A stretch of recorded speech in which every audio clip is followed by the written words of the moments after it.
Thiago é um cara que eu admiro muito, é um cara que executa. As pessoas que eu mais admiro nesse mercado são as pessoas que executam. É um mercado onde é possível você ficar falando, né? E fazer pouca gente que faz. É E o verdade. Thiago é um cara que sempre fez muito, é um cara que, desde que ele entrou lá no meu grupo na Craft, puta, a galera adora ele, é um cara que ele levanta o grupo, ajuda todo mundo a ter resultado.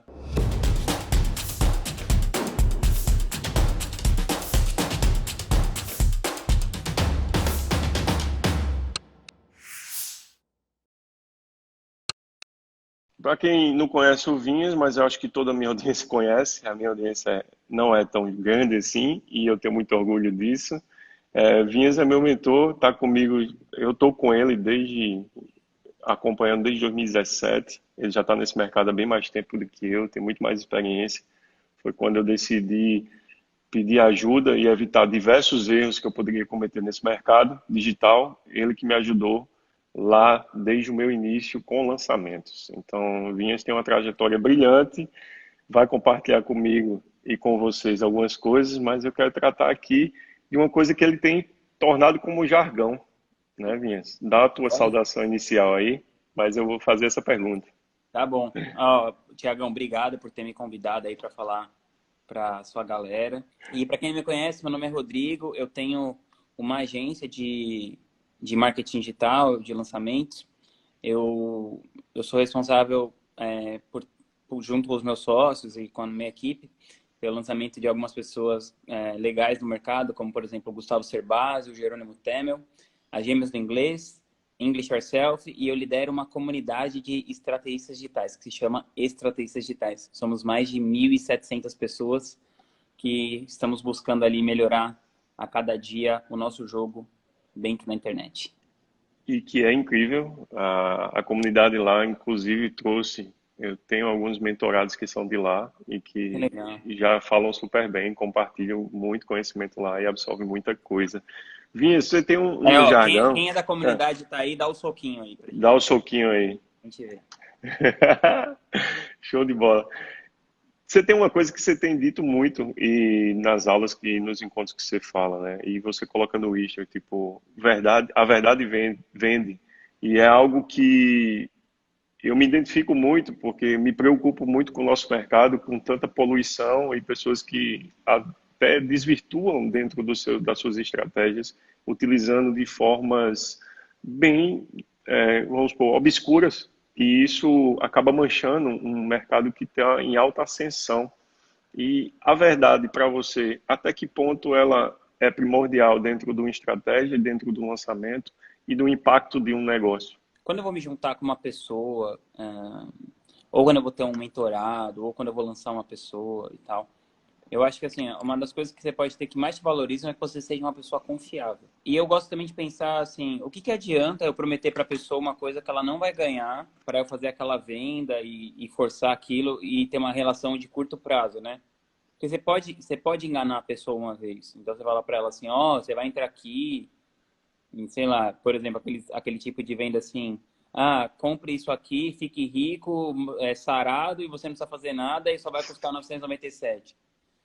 Tipo, não vai acontecer nada disso, né? A pessoa não vai ficar nem rica, nem sarada sem fazer nada, muito menos pagando 997. Então, assim, você até consegue vender com esse tipo de comunicação.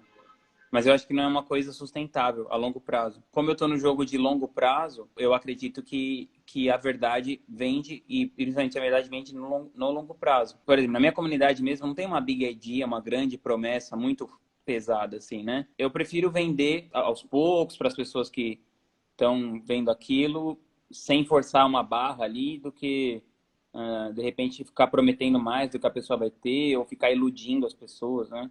Porque, na verdade, a coisa de ter resultado, eu acho que faz muito mais parte da nossa responsabilidade educar as pessoas que, para elas terem resultado, elas precisam melhorar a cabeça delas, né?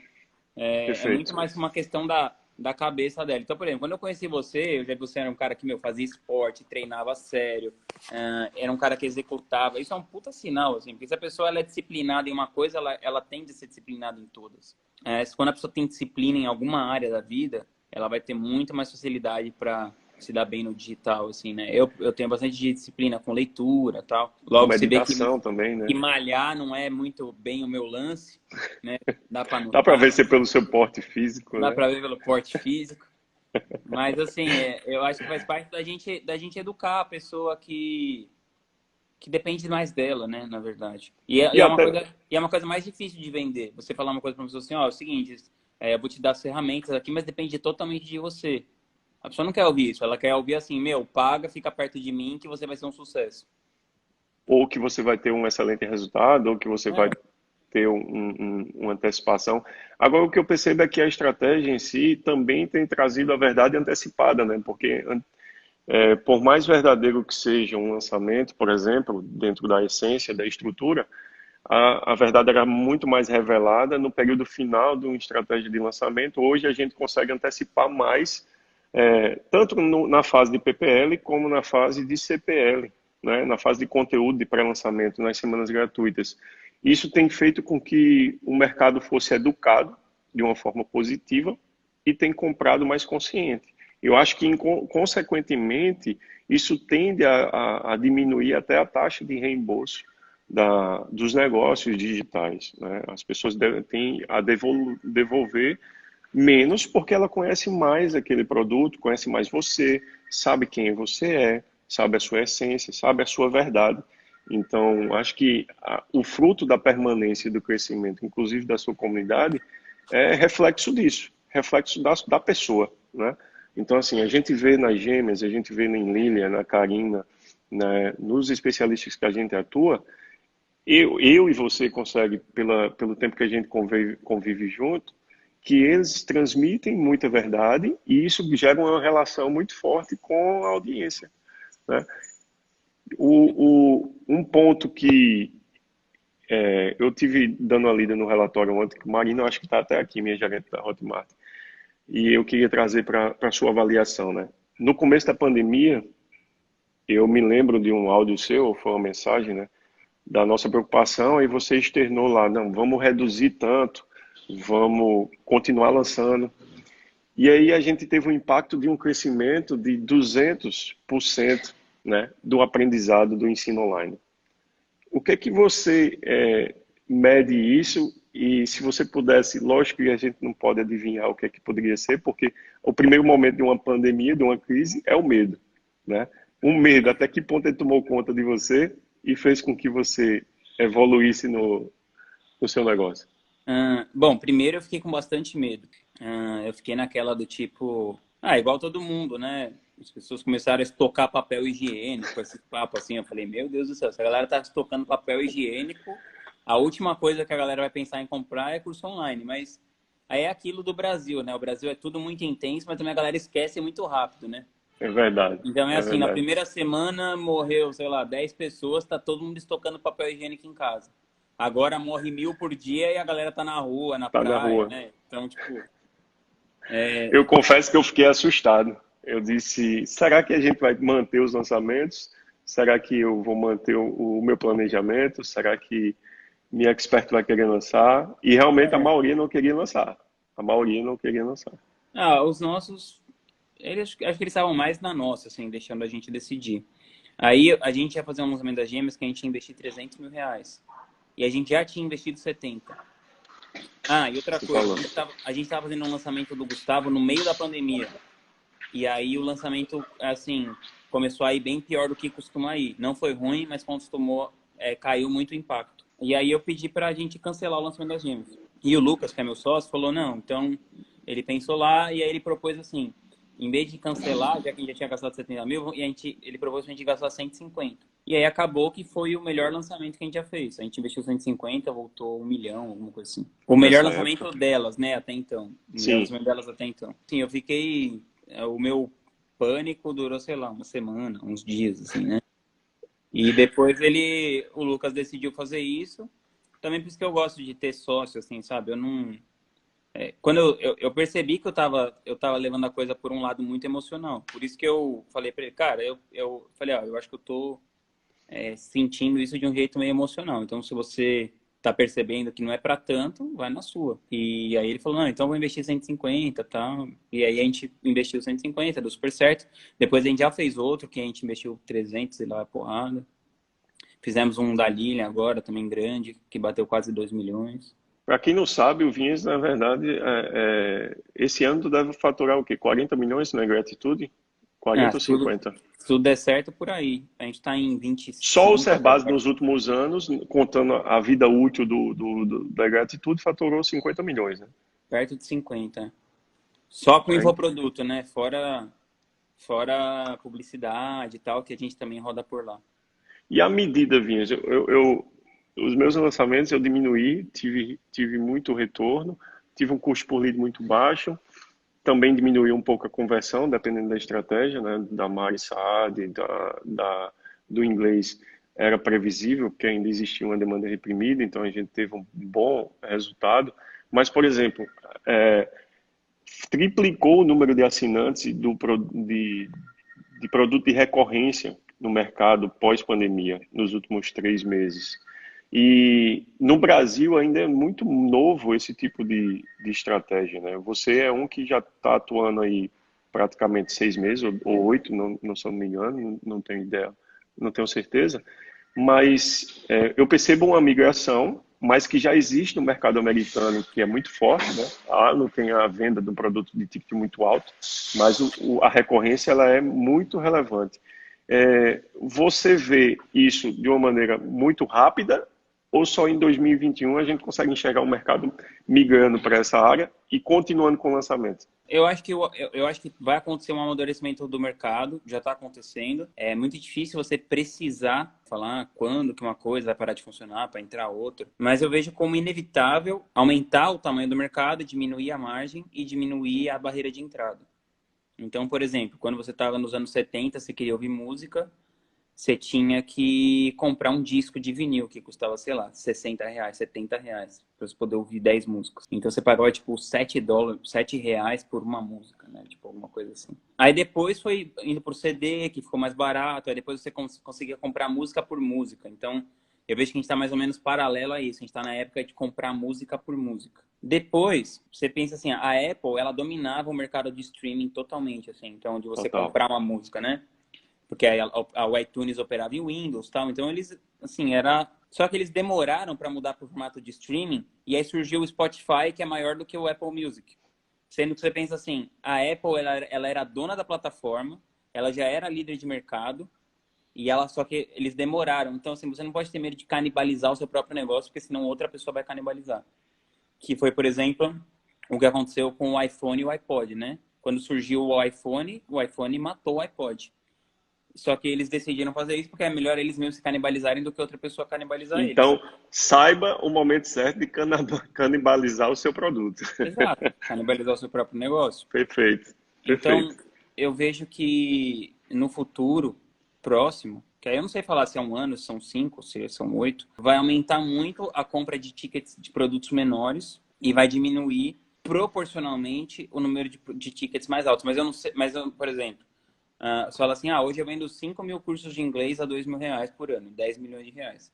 Pode ser que daqui a 3 anos, o mercado, você tenha uma recorrência de inglês que venda 50 mil e você venda 3 mil tickets de 2 mil De ainda. lançamento, é. Não sei falar isso, mas eu sei que vai com certeza acontecer isso, igual acesso à TV na música, igual aconteceu com o mercado de linha telefônica, né? Por exemplo, você pagava R$ 5.000 para você ter uma linha telefônica, você compra um chip por R$ 10 na banca de jornal. Verdade, Mas não quer verdade. dizer que a Vivo parou de ganhar dinheiro. A Oi tentou fazer isso, né, canibalizar, por exemplo, quando teve aquela promoção de 31 anos, por exemplo. Acho que foi em 2000 alguma coisa. Eu era um dos carinhas que ficava na lagoa fazendo, preenchendo Cadastro. lead ali, cadastro na rua. Então, assim, foi uma forma também que impactou o mercado de telecomunicações ali naquela época, que foi muito forte, foi uma tentativa de canibalizar e atingiu muito esse mercado de telecomunicações. Isso que você trouxe à tona é uma verdade existente. Na tua opinião, qual é o mito mais existente no mercado de infoprodutos e da educação online? Que você consegue ficar rico sem trabalhar. Tipo assim, que você vai ficar com seu laptop na praia e vai ficar ganhando dinheiro quando você está dormindo. E a verdade mais constante do nosso mercado, além que a verdade vende. No final é um jogo de consistência, né? Pouca gente vai ser consistente por muito tempo. Então você pode pegar assim, os grandes players todos, né, são consistentes por muito tempo. E a barreira de entrada é pequena. Então, assim, qualquer um pode pegar um celular e produzir conteúdo na internet por uma semana, por um mês, por 2 meses. Agora, pouca gente vai produzir conteúdo por anos a fio, cada vez melhor, cada vez mais intenso, cada vez mais profundo. É um lugar que tem pouca concorrência. Esse lugar tem pouca concorrência. Sei lá, eu comecei o meu canal em outubro de 2018 no YouTube. Eu produzi já 130 ou 140 vídeos. Tem 13 mil inscritos no YouTube e eu tenho 60 mil no Instagram. 59 mil e alguma coisa. Mas para mim, mais importante do que só o número de ter 71 pessoas, que assim, não é uma mega audiência, mas é bastante gente, é quanto dinheiro eu consigo fazer com cada seguidor que eu tenho. Eu acho que eu vou conseguir fazer esse ano alguma coisa próxima de 80, 100 reais por seguidor. Tipo, na minha marca, esse ano eu já faturei 3 milhões investindo 247 mil. Então, por exemplo, a meta da comunidade era 2 mil até o final do ano, já está com 1.700. Então, deve chegar em 3 mil. Então, assim, eu tô construindo um público que não é tão grande, mas é um público que compra muito. Você sabe, tem gente lá no nosso Mastermind que tem 1 milhão de seguidores e fatura menos do que eu já faturei por ano. Sim, sim. Então, E compra mais de uma pessoa, né? Às vezes, vamos supor, o cara que comprou você, inclusive, comprou a minha mentoria, que compra um produto de recorrência de outro cara do mercado, ou seja, sim, mas é que nem livro, né? Eu não vou falar assim, eu só vou ler os livros do Tim Ferriss. É conhecimento. Você não vai ouvir uma pessoa só. Você quer conhecer mais, conhecer a visão de outras pessoas também, né? E principalmente ter resultados que outras pessoas já tiveram. Acho que é uma coisa que me diferencia muito da galera que ensina marketing digital e tal, é porque eu faço o que eu estou ensinando, né? Então, sim. eu lanço quase toda semana. Eu tô ali no campo de batalha, não tô só falando, né, sobre o que eu acho, tal, do mercado, não sei o quê. Então, eu acho que por isso que eu tenho conseguido converter mais do que a maioria da galera e tal.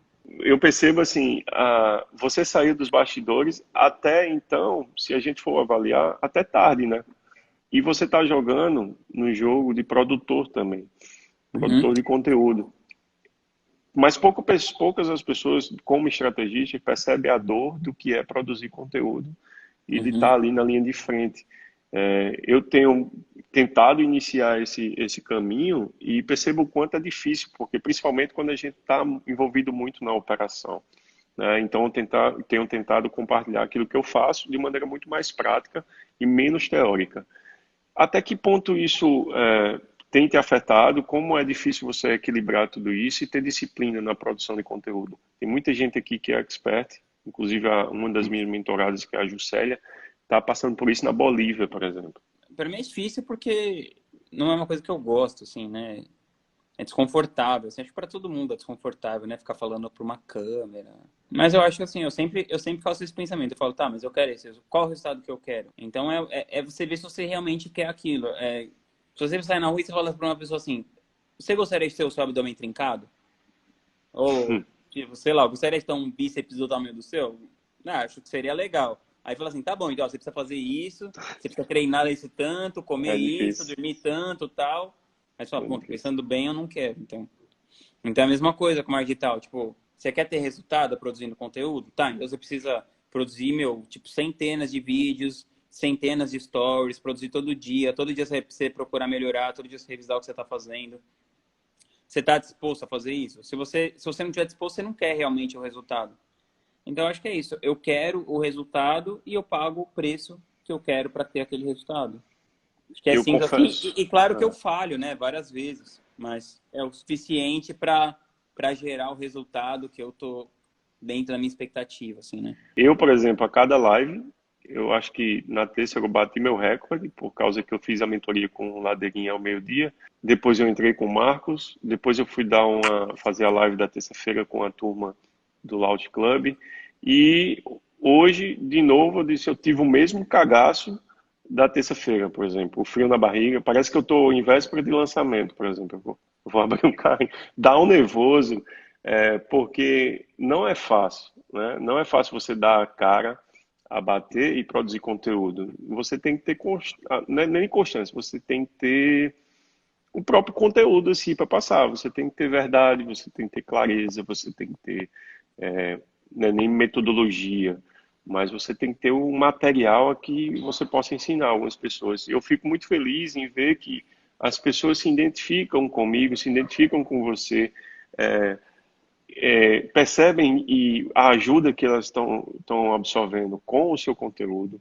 Então, tudo isso é crescimento também pessoal, profissional. Eu demorei muito para fazer o que eu tô construindo agora, né, com o Noah. É uma comunidade pouco semelhante com a sua, onde tem cursos lá dentro, fora do Facebook, é um desafio tremendo, porque tem um custo, o Facebook você não tem custo, então eu tenho um custo ainda operacional, e estou colocando uma moeda dentro para funcionar. Então as pessoas que estão entrando lá, eu já tenho um custo praticamente maior, porque as pessoas que vão contribuir, elas são monetizadas, ou seja, e a moeda se chama ROI. Eu estou muito empolgado com isso. Eu vou fazer uma call contigo para te apresentar depois, mas está no modelo beta e as pessoas estão consumindo lá. Tá ficando legal. Então, as aulas semanais estão indo para lá.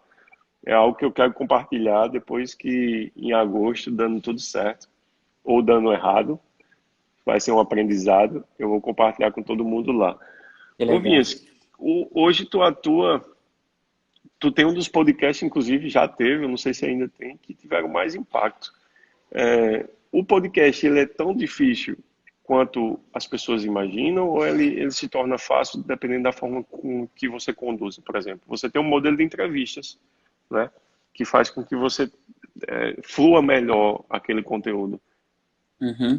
Como é Ah, que eu acho você que vê? marketing digital é um jogo de repertório também, né? Eu, por exemplo, pego muito, sou muito fã do Tim Ferriss, eu modelo muito o que o Tim Ferriss faz. Tem um livro dele que se chama Tribe of Mentors, e ele coloca, tipo, ele fez mais de 300 entrevistas, ele colocou as 11 melhores perguntas para se fazer numa entrevista. Então, basicamente, assim, eu tenho algumas coisas que eu quero perguntar para a pessoa, e aí eu tenho aquelas 11 perguntas ali na manga, né? Se eu não tiver, se a coisa não estiver fluindo e tal, eu uso uma daquelas 11 perguntas que já são as perguntas que mais funcionaram, que foram legais e tal. Mas eu não sei, assim, essa coisa de o quanto que as pessoas imaginam que é difícil, eu não sei, assim, eu não sei medir. Mas eu acho que tudo que vale a pena na vida é difícil de fazer, né? Você ter um casamento legal é difícil, você manter uma amizade viva é difícil, você fazer uma empresa que gera milhões de reais é difícil, você ficar forte é difícil. Tudo que vale a pena é difícil, né? A coisa que não é difícil é ficar em casa comendo besteira, vendo televisão, mas não vai te levar a lugar nenhum. Isso é verdade. O que que você diria aí para a galera, para a gente terminar? O que que eles poderiam, porque tem muita gente que está começando, né? E existe um desafio muito grande de encontrar o parceiro, o expert perfeito, o especialista. E você teve, lógico, você foi empresário, mas você teve uma estratégia para encontrar a pessoa certa, por exemplo, para lançar.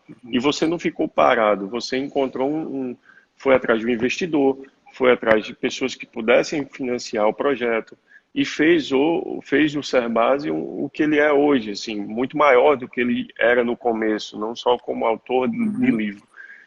Essas pessoas, como é que elas podem lhe modelar nesse caminho de encontrar o especialista perfeito É, para ela? na minha época, na minha época, assim, né, 5 anos atrás, as pessoas não estavam tanto na internet. Tinha várias pessoas que não estavam na internet, que eram grandes e não estavam na internet. Hoje até tem também, mas é bem menos. Por exemplo, o Gustavo, quando eu comecei a trabalhar com ele, ele tinha acho que 10 mil seguidores no Instagram. E ele não tinha canal no YouTube. E a gente bateu hoje 800 mil inscritos no YouTube.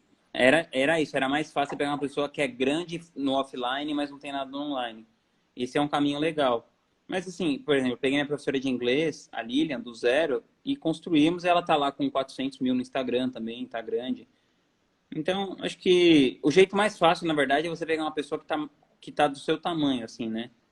Que tá começando como você. Para você pegar uma pessoa grande, como eu fiz com o Gustavo, por exemplo, é mais difícil. Geralmente a pessoa vai exigir que você tenha algum resultado, algum track record, que você tenha dinheiro para investir. Eu pegaria assim o expert que tivesse mais fácil, por exemplo, igual eu fiz com a minha professora de inglês, e faria aquela pessoa ter resultado. E aí depois, a partir daquele resultado, eu melhoraria a minha curadoria como estrategista. De muito tempo para cá já, como estrategista, por exemplo, eu não quero mais começar nenhuma fogueira, eu só quero jogar gasolina na fogueira que já existe. Né? Porque você começar Perfeito. uma fogueira é muito difícil, você tem que ir lá, cortar madeira. Agora, É, aquela que já tá rolando, você joga uma gasolina, o negócio... explode. Então eu penso isso, assim, acho que... Mas, assim, tem muito mais gente na internet que tem audiência e não sabe rentabilizar do que gente que sabe fazer dinheiro com aquilo. Perfeito. E hoje em dia também tem muitos lugares que você pode encontrar essas pessoas, né? Se você for Tem. aluno do Fórmula, ou na do Ícaro, ou na do Pedro, você tem muitos lugares que as pessoas já estão lá. Então, quando você pega uma pessoa que já tem um nível de consciência, um expert, por exemplo, a gente foi lançar as gêmeas no inglês, elas já se lançavam. Então, elas já sabem o trabalho que dá, elas dão muito valor para o seu trabalho, porque Isso é ela verdade. sabe o trabalho que dá fazer sozinha. Então, eu procuraria pessoas que já têm noção, assim, disso, sabe? De como fazer. Que já esteja atuando de alguma forma, no mínimo produzindo. Agora, quando você vai educar, se torna muito mais difícil. Vinhas, eu quero agradecer demais, velho, Pô, mais tamo uma junto. vez, a oportunidade. Pedir para a galera aí tirar um print, né? Tira um print aí, galera. Posta aí, Deixa marca eu o pôr o Matias Vinhas, no print, que aí fica mais por legal. favor. Aí vai aumentar a audiência. Ó, Tira o print agora, galera. tá meio sonolento aqui na sonequinha da Tira o print e tarde. marca a gente aí. Marca a gente, compartilha, se você gostou desse papo sensacional. Vinhas, muito Tamo obrigado junto, mais uma irmão. vez. Tamo junto, velho. Vamos nos Valeu, falando. Thiagão. Um abraço. Tchau, tchau. Sucesso. Tchau, tchau.